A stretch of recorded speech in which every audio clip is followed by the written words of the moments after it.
Good day, sir. So, this is my understand about the Itinatuan ni Jesus. So, Itinatuan ni Jesus, it is reflects the influence of Spanish Catholicism on Filipino literature and culture during the colonial period.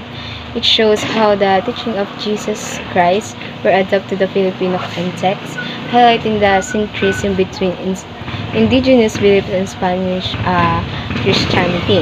And second is Magandang Langit. So, Magandang Langit naman is it portrays the social and political issues faced by Filipinos during the Spanish colonial era.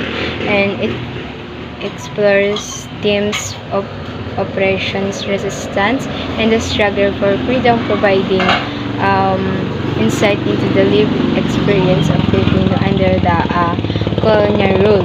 And ang third naman is Urbana at Elisa.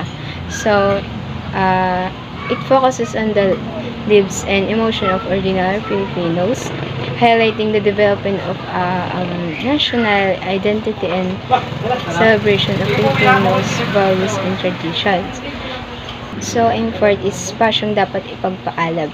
So, this poem is significant because it expresses the patriotic sentiments and the desire for colonial period. It reflects the growing nationalist consciousness and the aspiration for self-determination, which eventually led to the Philippine Revolution against Spanish rule. And fifth naman is Pag-ibig sa Tinubuang Lupa.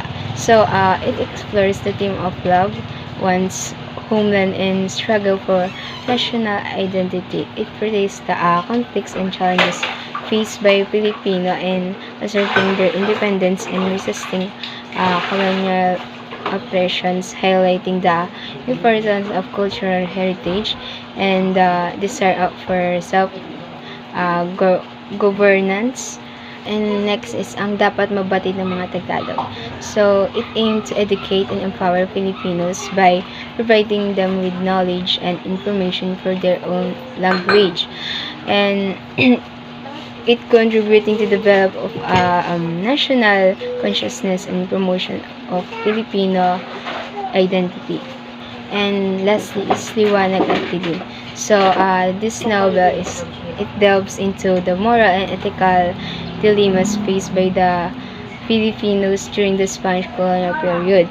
It explored the tension between good and evil, virtue and vice, and complexities of human nature, reflecting the philosophical and moral concerns of Filipino society at the time.